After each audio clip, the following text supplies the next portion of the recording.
কই দ্বারকানাথ বাবু? ও দ্বারকানাথ বাবু, কোথায় আপনি? আরে তাড়াতাড়ি বাইরে আসুন, খবর আছে। ও কি, আপনি কিচেনে কি করছিলেন? ওই আর কি। যাই হোক, আপনি বলুন কি খবর এনেছেন? মাস্টার মশাই আমাদের রান্না শেখাচ্ছিলেন। জানেন মনমোহন দাদা, মাস্টার মশাই কি সুন্দর থোড় কাটতে পারেন। বলেন কি মশাই? হ্যাঁ, আরে আমি জানতাম আপনি অবলাদের বন্ধু, কিন্তু আপনি যে এরকম থোড় মোচা কাটতে পারেন তা তো জানা ছিল না। আপনি তো মশাই আমাদের হিরো। কি যে বলেন আপনি তার ঠিক নেই। হিরো বলছেন, আমি পড়েছি অন্য যন্ত্রণায়। ছাত্রী ঠাঙানো কি মুখের কথা বলুন তো? এই যে আপনার বোন থোড় কাটছিল আলুর মতো করে। আচ্ছা বলুন তো, রান্না করার যোগ্যতা যদি ওদের না থাকে, তাহলে গোড়া ব্রাহ্ম সমাজ যে আমাকে একেবারে একঘরে করে দেবে। ওরা যদি সব ব্যাপারে চৌখোশ না হয়, তাহলে আমরা ওদের হয়ে লড়বো কি করে বলুন তো? তার মানে যেটা দাঁড়ালো, মিনু আপনাকে রান্নার মাস্টার মশাইও বানিয়ে ফেলেছে, তাই তো? Good good, very good. তা শোন মিনু, আমি বলি কি, তুই একদিন আমার বাড়িতে আয়, তোর বৌদিদি রান্নার খাতাখানা একেবারে নকল করে নিবি, দেখবি সব রান্না শিখে গেছিস। আপনি কি শুনবেন দ্বারকানাথ বাবু?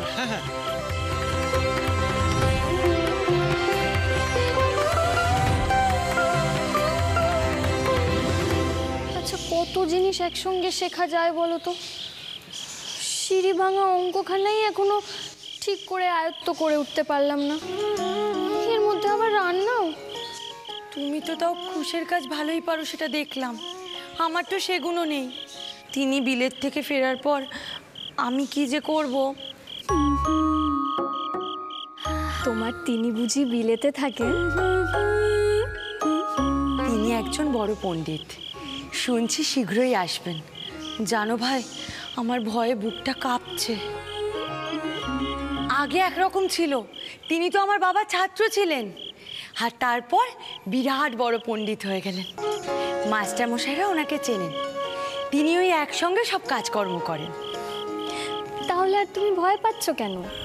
মাস্টার মশাইদেরই সঙ্গী যখন, তাহলে নিশ্চয়ই বিচারধারাও মাস্টার মশাইদের মতোই হবে।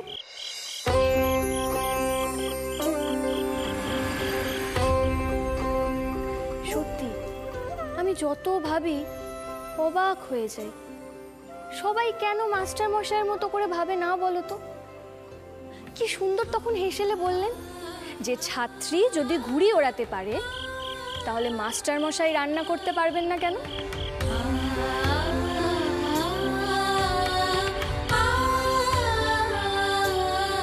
কৃষ্ণ, তুই কিন্তু এবার একটু সাবধান হ। কদ্দু তো দেখছি খুব বাড়াবাড়ি করছে, কিন্তু তুই যাই বলিস, মাস্টারমশাই কিন্তু ওকে খুবই আশকারা দেন। সব দোষ ওই কাদম্বিনীর। এমন এমন সব কাণ্ড করে যে মাস্টারমশাই খেয়েই হারিয়ে ফেলে। কি করবেন? সব দিক বাঁচাতে গিয়ে সব মেনে নেন। তবে সেদিন বকুনি দিয়েছিলেন, দেননি?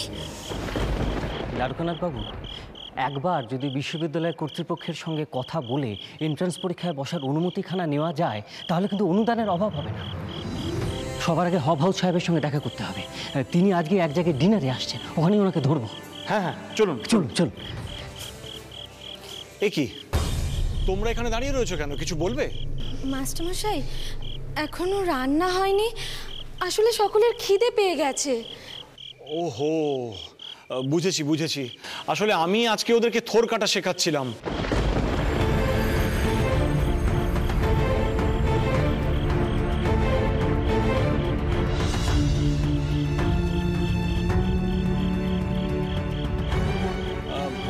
কৃষ্ণা, তুমি একটা কাজ করো, আজকের দিনটা তুমি একটু সামলে নাও। তোমার রান্নার হাত পাকা, তুমি পারবে। কাদম্বিনী, তুমি বলছিলে না যে ইংরেজি বই পড়তে হবে তোমাকে? এক কাজ করো, তুমি এখনই চলো আমাদের সঙ্গে। মনমোহন বাবুর ফিটন রয়েছে, যাওয়ার সময় তোমাকে বাড়িতে নামিয়ে দিয়ে যাব। বিধুও অনেকবার বলছিল তোমার কথা। আমার পড়ার ঘরে তুমি অনেক বইও পেয়ে যাবে। আজকে রাতটা তো তুমি আবাসিকে ফিরতে পারবে না, রাতটা আজকে আমাদের বাড়িতেই থেকে যেও, কেমন?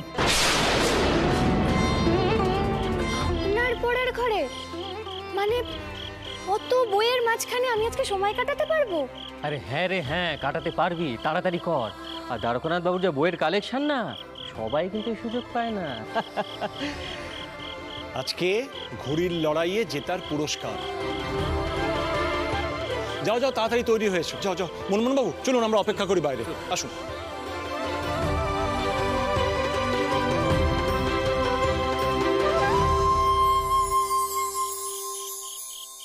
বিধুমা,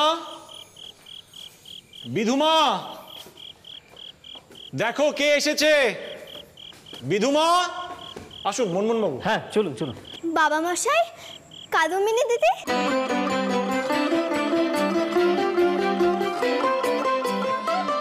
আপনি এসে গেছেন বাবা মশাই। আমি তো ভাবলাম আজ বোধহয় আপনি ফিরবেনই না, স্কুলেই থেকে যাবেন। কাদম্বিনী দিদি, ভেতরে এসো। জানো কাদম্বিনী দিদি, আমি বাবা মশাইকে কতবার বলেছি তোমাকে এখানে নিয়ে আসার জন্য, সেদিন তো ঠিকমতো কথাই হলো না। জানো কাদম্বিনী দিদি, তুমি যে স্কুলে থেকে যেতে পেরেছো না, এটা আমার খুব ভালো লেগেছে। কাকাবাবু, আপনি ভেতরে চলুন না। না না না বিধুমা, আজকে নয়। আজকে তোমার বাবা মশাই আর আমি একটা জায়গায় যাব, একজন সাহেবকে ধরতে, যাতে তোমার বাবা মশাইয়ের স্কুলের জন্য অনুদান পাওয়া যায়। তুমি তুমি বরং মিনুকে নিয়ে যাও। হ্যাঁ বিধুমা, বাড়ির আর সব কোথায়? বাড়িতে তো কেউ নেই বাবা মশাই, সকলে মিলে গুরুদেবের আশ্রমে গেছে। সততাও গেছে, শুধু আমি, পিসিমা আর সতীশই রয়ে গেছি। বেশ বেশ। বিধুমা, তুমি তাহলে কাদম্বিনীকে আমার পড়ার ঘরখানা দেখিয়ে দাও, ও কতগুলো বই নেবে। আমরা তাহলে আর ভেতরে ঢুকলাম না, আমাদের দেরি হয়ে যাবে, কেমন? বাবা মশাই, ডাক্তার জ্যাঠামশাইকে একবার আনবেন বলেছিলেন সতীশকে দেখার জন্য, মনে আছে তো আপনার? ডাক্তার জ্যাঠা? তিনি কে? ও ডাক্তার মহেন্দ্রলাল সরকার। ডাক্তার মহেন্দ্রলাল সরকার? উনি আসেন এই বাড়িতে? আমি তো ভাগলপুরে বসে ওনার নাম শুনেছি। হ্যাঁ, তবে সাধারণ সময় তো আবার তাকে ধরা যায় না, হয় শেষ রাতে যেতে হবে, না হলে কাক ভোরে। দেখি একবার চেষ্টা করব তাকে ধরার। কাদম্বিনী দিদি, ভেতরে এসো। যা মিনু যা।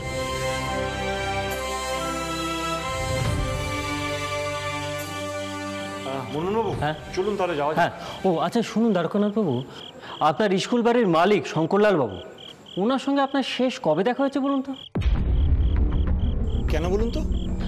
না, আজকে সন্ধ্যেবেলা আবাসিকে যাওয়ার সময় দেখলাম উনি শুকনো মুখে বাড়ির দিকে যাচ্ছেন। মানে বাড়ির ভাড়া টাড়া সমস্ত কিছু দেওয়া আছে তো? হ্যাঁ হ্যাঁ, সে সব মেটানো আছে। আর উনি তো আসেননি আবাসিকে। হ্যাঁ, মাঝখানে কিছু টাকা বকেয়া ছিল, তবে সেসব মিটিয়ে দিয়েছি। কি জানেন তো মনমোহন বাবু, ক্রমাগতই স্কুল থেকে ছাত্রীরা চলে যাচ্ছে,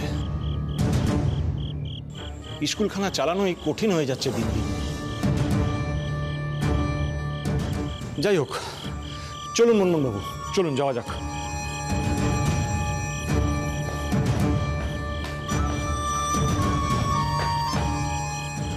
বিধুমুখী, মাস্টারমশাই খুব কষ্ট করে স্কুলটা চালান, তাই না? হ্যাঁ গো দিদি, পিসিমার খুব রাগ জানো তো এই স্কুল নিয়ে। কিন্তু আমার বাবা মশাই, তিনি তার প্রাণপাত করে দেন এই স্কুলের জন্য। সারাদিন শুধু এই স্কুলেরই চিন্তা করে যান।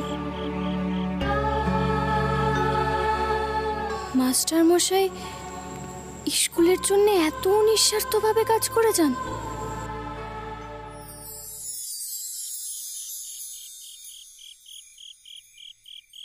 এসো দিদি, তুমি বরং প্রথমে আমার ঘরেই চলো, একটু কিছু খেয়ে নিয়ে তারপর না হয় পরের ঘরে যাও। এসো।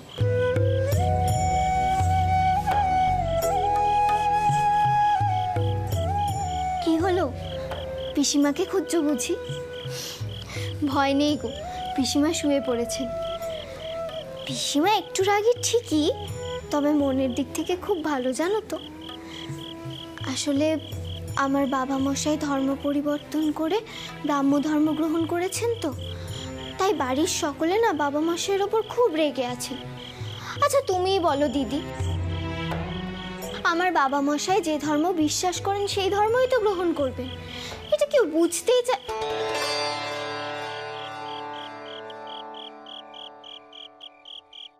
তুমি একটু দাঁড়াও, আমি আসছি, কেমন?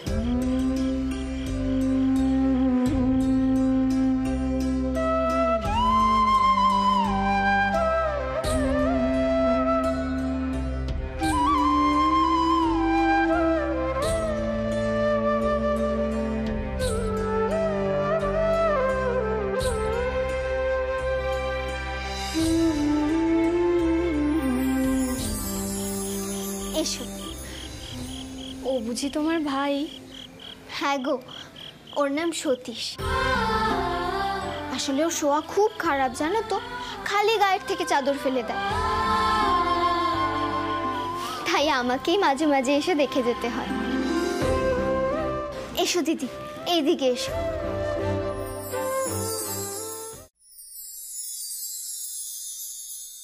এসো দিদি, এই হলো বাবা মশাইয়ের পড়ার ঘর।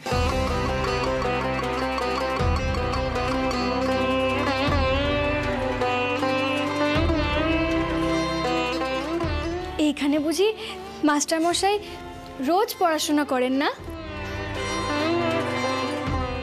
হ্যাঁ গো দিদি, বাবা মশাই যেদিন যেদিন বাড়িতে থাকেন সেদিন সেদিন রাত জেগে এখানে পড়াশোনা করেন।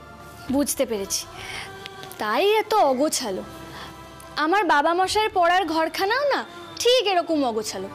আমি যখন ভাগলপুরে ছিলাম রোজ গুছিয়ে গুছিয়ে রাখতাম। বলছি দিদি, এবার তুমি একটু বসো, আমি দেখি তোমার জন্য কি আনতে পারি। তোমার তো বোধহয় কিছুই খাওয়া হয়নি। আচ্ছা তুমি দুধ সাবু খাবে? আম দিয়ে মেখে দেবো, তুমি খাও তো ওসব। আসলে কি জানো তো, আমার পিসিমা না নিরামিষ খান, আর আজ তো বাড়িতে সেরকম কেউ নেই, তাই আমরাও না ওই খেয়ে নিয়েছি। বেশ তো, আমি খেতেই পারি। তাই তাহলে তুমি দাঁড়াও, আমি এক্ষুনি গিয়ে নিয়ে আসছি।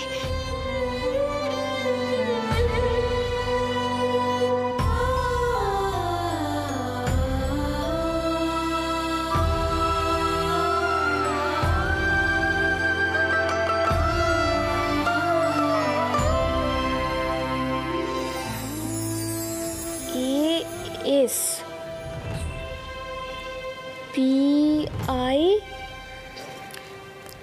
PIAS S PIP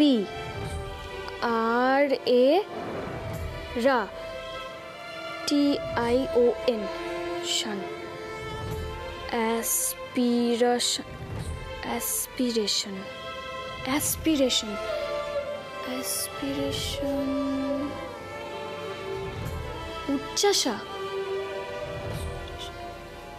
একবার জিজ্ঞেস করতে হবে।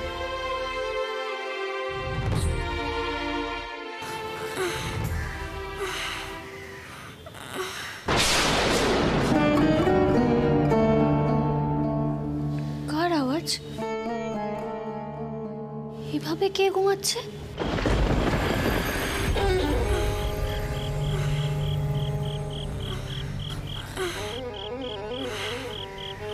এরকম গোঙানির আওয়াজ কোথা থেকে আসছে?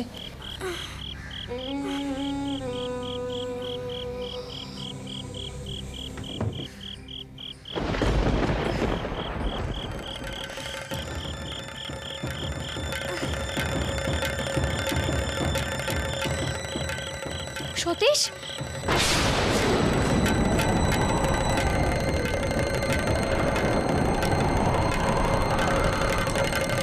সতীশ কি হয়েছে তোমার? সতীশ, সতীশ কি হয়েছে? কি হয়েছে তোমার? ও সতীশ ভাই, এই ভাই কি হয়েছে তোর? বিধু, বিধু দেখো ওর কেমন দাঁতে দাঁত লেগে গেছে। মনে হয় জ্বর এসছে, একবার দেখো না গো গায়ে হাত দিয়ে। আমি দেখছি।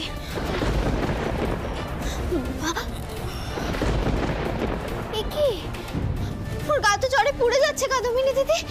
এবার আমি কি করি বলো তো? আমি বরং পিসিমাকে ডাকি। পিসিমা, পিসিমা, পিসিমা শিগগিরই এসো, ভাই জ্বরে ফিট হয়ে গেছে। পিসিমা,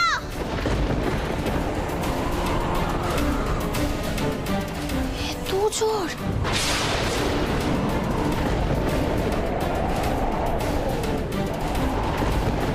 বিধু, ওর মাথায় জল ঢালতে হবে।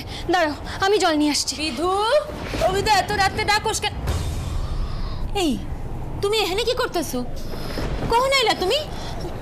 আরে কোথায় যাও? পিসিমা, পিসিমা ভাইয়ের খুব জ্বর এসেছে। জ্বর? কত জ্বর আইছে রে? হ্যাঁ, আবার তোর কা হইল না তো দেখছি। সর দেখি। ও সতীশ, ও বাবা দেখি। ও কি দাঁতে দাঁত লাগা গেছে তো? ও বিধু, ও তো ডাক্তার ডাকতে লাগবো। সদা কই? সদা, সদা। সদা দাদা তো নেই পিসিমা, শশাঙ্ক কাকা বাবুদের সাথে গুরুদেবের আশ্রমে গেছে। সর্বনাশ, তাহলে ডাক্তার ডাকবো কে? দাদাই কই? বাবা মশাই তো কাজে বেরিয়েছেন পিসিমা, আমাকে বলে গেলেন কাদম্বিনী দিদিকে পড়ার ঘরে বসিয়ে রাখতে। কি হইব? ডাক্তারকে ডাকবো রে। হেন বিধু, জল ঢালতে হবে সতীশের মাথায়। আর বলছি, তোমাদের ডাক্তারের বাড়িটা কোথায় আমাকে একটু বলো, আমি গিয়ে ডেকে আনছি। ও কি অসাধারণ কথাবার্তা! একা মাইয়া মানুষ রাতের বেলায় পথে বাইরে বা কি? চেষ্টা তো করতেই হবে পিসিমা। সতীশের গায়ে এত জ্বর, এবার তো মাথায় রক্ত উঠে যাবে। বাড়িতে কেউ নেই বলে তো আর বাড়াবাড়ি হতে দেওয়া যায় না। ও বিধুমুখী, বলো না তোমাদের ডাক্তারের বাড়িটা কোথায়, আমি গিয়ে ডেকে আনছি। এই তো, এই সোজা গিয়ে ডান দিকেই ডাক্তারবাবুর বাড়ি। কিন্তু কাদম্বিনী দিদি, বাইরের প্রচন্ড ঝড় হচ্ছে, তুমি এখন যেও না। তাই বলে একজন অসুস্থ মানুষ এভাবে চোখের সামনে কষ্ট পাবে? আমি এখনই আসছি। আরে ও শোনো, ও মাইয়া, কথাটা শুন না যাও। এত রাতের বেলা কই যাও তুমি দেখি? আরে কই যাও তুমি? ও মাইয়া শোনো। আরে দাদাই যে কেমন ছাত্রী তৈরি করতেছে আমি তো বুঝি না। মাইয়া মানুষের এটা একটা কাম হইল বিধু? হ্যাঁ, অহন যদি হার কিছু হইয়া যায় আমি কারে জবাব দিমু ক দেখি? আমি সতীশরে দেহুম না হ্যাঁ লাইগা চিন্তা কইরা মরুম? হি রাধা মাধব, মাইয়া এখন আমার লাইগা কোথায় কোথায় ঘুরা মরবো? তুমি সব দিক সামলে রেখো ঠাকুর, সব দিক সামলে। হবি তো? আরে সতীশ রে তো মাথা ধোয়াতে লাগবো রে। তুই যাও রে, ঠিক কইরা শোয়া, আমি গামলি খান লইয়া আসি। যা যা যা।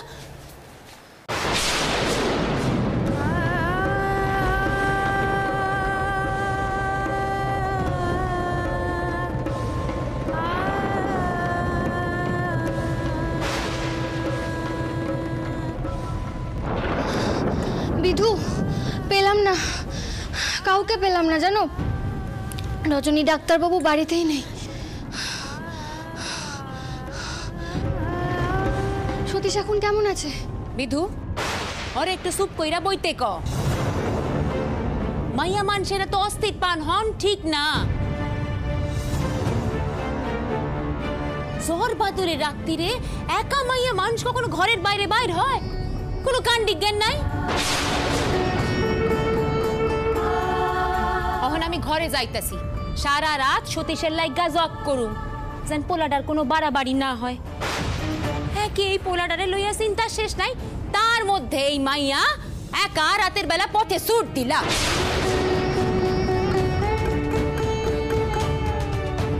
জানি না বাপু, দাদার স্কুলের মাইয়া গুলান একেবারে নিজেরে কি মনে করে।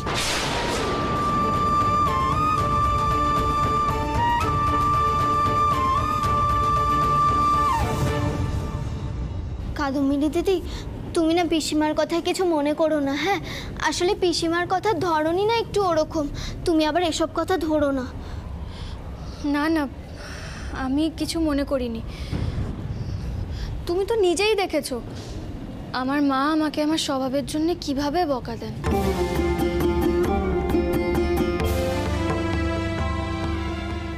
হ্যাঁ গো বিধু, দেখো সতীশের জ্বরটা কি সত্যিই নেমেছে নাকি জ্বরে আচ্ছন্ন হয়ে আছো? চোখই তো খুলছে না। তুমি একবার ডাকো না, ডেকে দেখো। ভাই, এই ভাই, কি ওর ওর কপালে একটু আগেই ঠান্ডা ছিল জানো কাদম্বিনী দিদি, এখন আবার জ্বরে গা পুড়ে যাচ্ছে। তুমি একবার দেখো।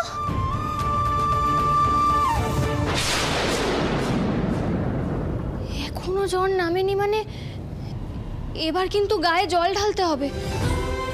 জানো, ভাগলপুরে থাকতে আমার এক দাদারও ঠিক এরকম হয়েছিল।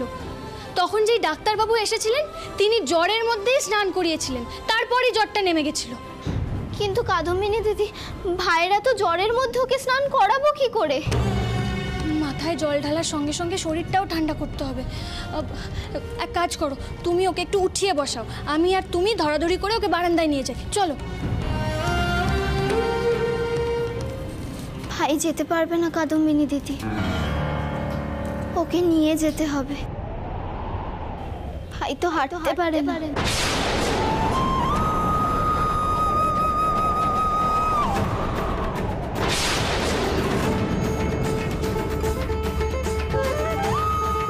ভাই যেতে পারবে না কাদম্বিনী দিদি, ওকে নিয়ে যেতে হবে। ভাই তো হাঁটতে পারে না।